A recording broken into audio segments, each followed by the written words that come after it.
नमस्ते जी। ये जो चित्र है ये मेरी परमात्मा हमसे 10 मिनट की दूरी पर है उसके भाग 2 का एक चित्र है, जिसमें विचारों के आँख खोलकर देखने और बंद करके देखने मात्र से है।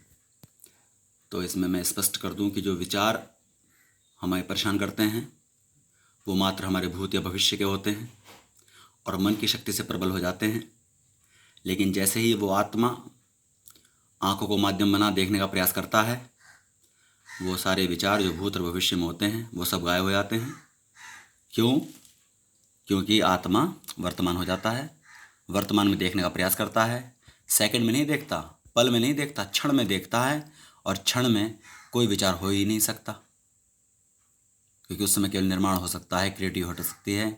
उसमें तो परमात्मा ही तुम्हारे आत्मा के निकट हो सकता है। और जब आत्मा देखता है तो मन की शक्ति खत्म हो जाती है और मन पर आत्मा का नियंत्रण होने के बाद विचार गायब हो जाते हैं और ध्यान लगना प्रारंभ हो जाता है। तो वर्तमान में आने की प्रक्रिया है। तो जो देखता है वो आत्मा है, जो विचारता है वो मस्तिष्क और मन की शक्ति है। अतः आत्मा को वर्तमान रखने का प्रयास करो, आपको कभी दुख ना होगा, सारे दुख समाप्त हो जाएंगे और एक नई ऊर्जा मिलेगी, सभी समस्याओं का समाधान मिलेगा। अतः कुछ मास के अभ्यास से ही आपकी आत्मा जो 5-10 मिनट के अभ्यास से विचारों को गायब कर लेती है, विचार उसको प्रकट नहीं होते, आपको उसका अनुभूति होने लगेगी और बुद्धि सूक्ष्म हो जाएगी। बुद्धि सूक्ष्म होने का आपको आभास तब होगा जब आपको लगेगा कि जो भी कार्य आज आपको कठिन नजर आते हैं वो आप बहुत सरलता से कर पा रहे हैं, समस्याओं में समाधान देखने लगेंगे। तब आपको लगना चाहिए कि मैं सत्य पथ पर बढ़ चला हूँ और पूरे विश्व के मनुष्यों के लिए यह समान प्रक्रिया है, क्योंकि इस प्रक्रिया को अपनाने कर हम उस सत्य ज्ञान के वेद को भेद पाएंगे जो इस ब्रह्मांड के सूत्र को खोलेगा और हम सबको उन सत्य विद्याओं से परिचित कराएगा जिसको अभी हम वैसे अभी नहीं जानते हैं।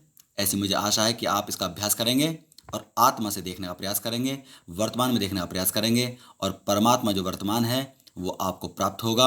आपकी बुद्धि सूक्ष्म होगी, अच्छे साइंटिस्ट बन पाएंगे, अच्छे डॉक्टर बन पाएंगे, अच्छे जॉब कर पाएंगे और निश्चित रूप से हम विज्ञान के उन भेदों को जो वेद में लिखे मनुष्य के लिए और वे जो वेद से इतर अन्य पूरे ब्रह्मांड में लिखे उनको भी जानने का प्रयास करेंगे और वो भी हमें आत्म साक्षात्कार के थ्रू पता चलेंगे।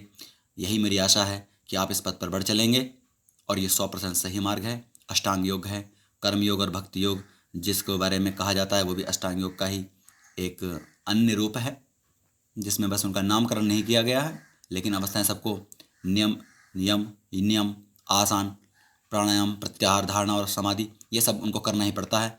लेकिन बस कुछ जानते नहीं हैं, कुछ जान जाते हैं। जो जान जाते हैं वो कहते हैं कि ये तो ध्यान, ये तो ज्ञान योग है। जो नहीं जानते, जो कर्म में लुक जाते हैं वो कहते हैं कर्म योग है। और जो कहते हैं कि हम तो कुछ नहीं जानते थे, पढ़ाई लिखाई की नहीं, तो कहते हैं कि हमें तो परमात्मा भक्ति से ही प्राप्त हुआ, इसको भक्ति योग कहा। लेकिन प्रक्रिया सब वही है जो मैंने आपको बताई। आप करें, निश्चित रूप से आपको सफलता मिलेगी।